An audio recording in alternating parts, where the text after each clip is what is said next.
Now, welcome to another edition of News from Naboo with the worst lightning takes.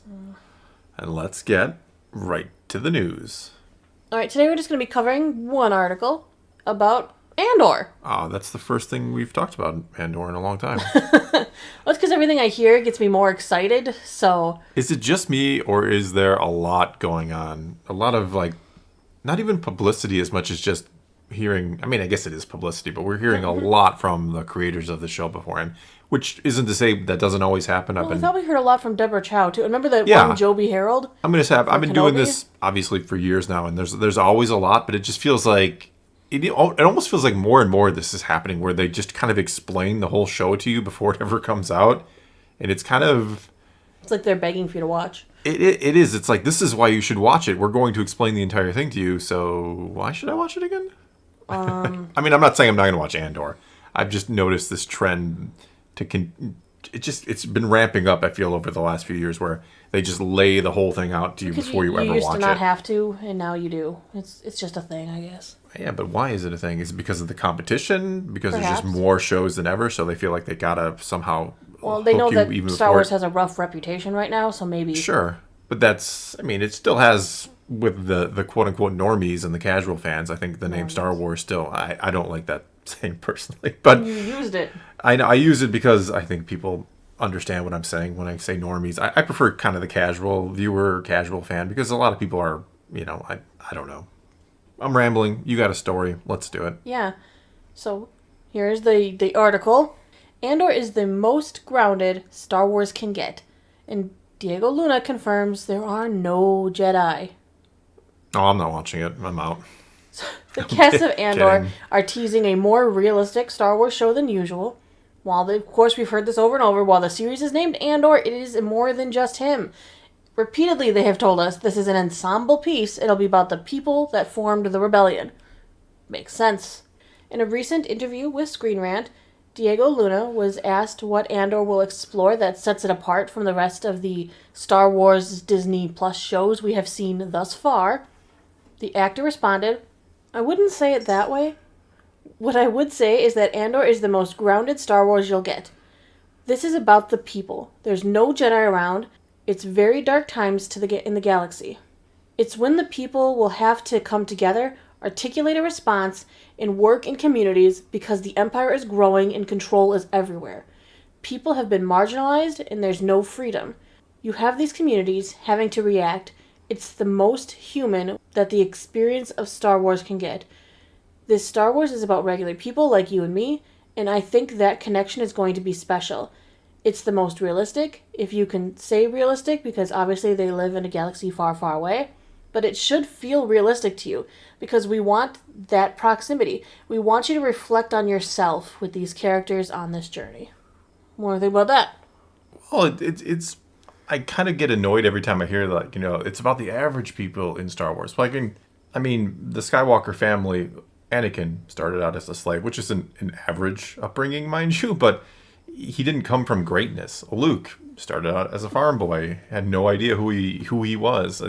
It's always this belief, I don't know, people always seem to think like the Skywalkers, they're all these famous, and yeah, they all become famous eventually, but they all start out as nobody, the average person, essentially. So I kind of always get annoyed when it's implied that, that deals with the popular people in the galaxy. I think he's just trying to say that they're talking about people who do not have special powers. Yes, yeah, I agree with that, but I always find that just a little annoying when everybody's like, well, the Skywalkers are so famous and popular, and no, they're not. None of them start that way, but no, I get what he's saying, and I like what he's saying, but it's a common theme in Star Wars for the average person to have to rise up and do something, whether or not they have Force abilities or not. Right, you can look at the Rebels, the Ghost Crew. Yeah, the Ghost Crew. Pretty Hera much every and story in Sabine. Star Wars is someone who starts out humbly and has to do And sad. incredible things. Yeah. They're regular people. But I understand he's saying it's the people without powers, the people who aren't going to discover I can use a lightsaber and, do things with the To Force. get a huge edge. Yes, exactly.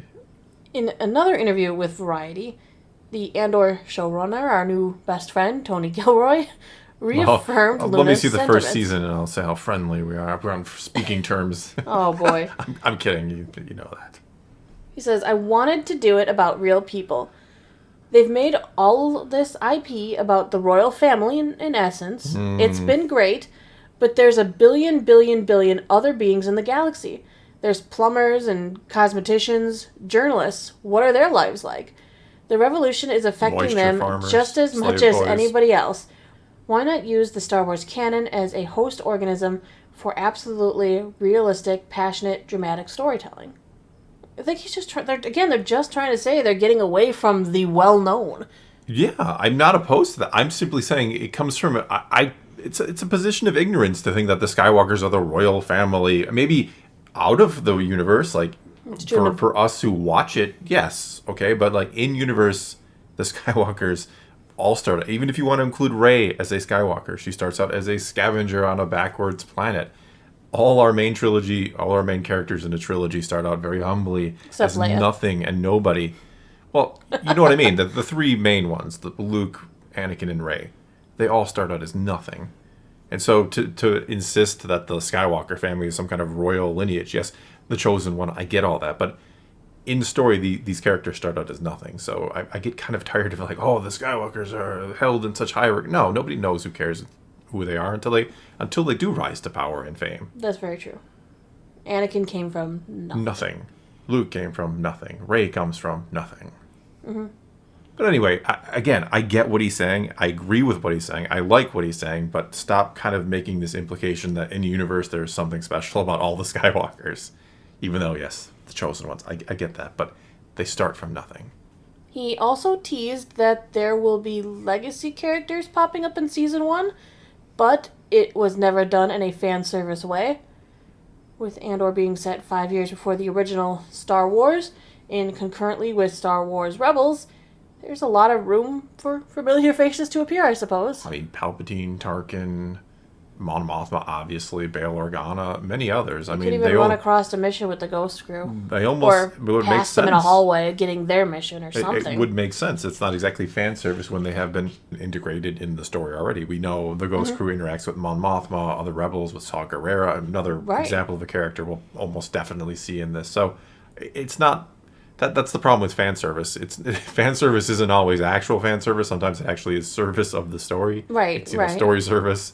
It just comes off feeling that way sometimes. So, like, Han Solo's going to appear. Yeah, that would be fan service. Han Solo, like, out of nowhere with the Millennium Falcon for no reason, that's fan service. What's interesting is, I guess, realistically within story, it wouldn't even be uncommon if they somehow they came across Ahsoka. I mean, they said no Jedi in the series, but she was a Fulcrum agent during this time. I am no Jedi. It's very So true. it's not a lie. But no, It's not a lie. she's the first, according to her novel, which the status of that being canon is kind of up in the air, but she is the first Fulcrum agent. We know Cassian is a Fulcrum agent. Does it make sense for those two to cross paths? Kinda. Hey, Mutton Chops. Agent Callis could show up. He is also a Fulcrum agent. There you go. I mean, those all could make fine sense in the story and be fan service without actually being fan service. Yeah. I like it. I mean, we could get Callus in there in a reference to what he does to, Zeb's people. Just kind of offhandedly would be kind of That's interesting, very right? true. Could be one of the motivations of why people are really starting to question the Empire. Yeah. That grounded nature also happened on set, where no green screens were involved and everything was just built. Adaria Ajorna, who plays Cassian's friend on the planet Ferrix, her name, she's going as Binks Kalen, who we heard the name Binks in the most recent clip. She told Variety, "I imagined that I was going to be on a giant screen or that I'd been in front of a virtual set. They created an entire city. Ferrix actually exists. I was there." Is it in New Zealand next to the Shire? 'Cause if it is, I I holiday- already want to go to New Zealand just Can to see we the Shire. holiday in Ferrix? Yeah. And I'm kidding. I'm 99% sure it's not, but that would be kind of hilarious if It they would just be. kind of like little theme parks popping up all over New Zealand that are just like created alternate cities and stuff from other worlds. I don't know. New Zealand, maybe you gotta if you're listening, the country, if they're listening, Yeah. there's your idea. Well, I think they have getting a Lord of even the more Rings to it. tour there. They do. I know they do. I know that's probably it is big tourism for them, but you could capitalize even more. Even more. All right. And Denise Go, who plays Supervisor Deidre Merrow, was also very impressed on set. She's the ISB officer. Yeah. there was what looked like a sushi bar. And I looked in one of the bowls, and there were blue noodles. In the next one, there was a skewer with some sort of strange animals on it. I thought, wow, nobody's ever gonna see this. This is all done for us. Yeah. I wonder if it's a chopped up Mon Calamari. That's what sushi is in the Star Wars galaxy. Right? God, I'm sorry. That's horrible. But You are horrible, yes. But no, I mean, there's a fun argument, right? Between what they do with things like the volume and just things kind of in the background and physically seeing something, or green screen, or CGI characters after the fact, you know. It's got to help the actors be more in the moment, too. More in the moment and just more natural, right? You're actually responding to something that is physically there, not just existing in your imagination. Not saying actors don't have good, vivid imaginations, but there's a difference. Absolutely, there is. All right, well, that's all we got for you this time, so take to the comments below. Tell us what you think of any and all of today's news, and let's talk some Star Wars, and let's talk about how excited we are for the Andor series. And until next time, thanks for watching.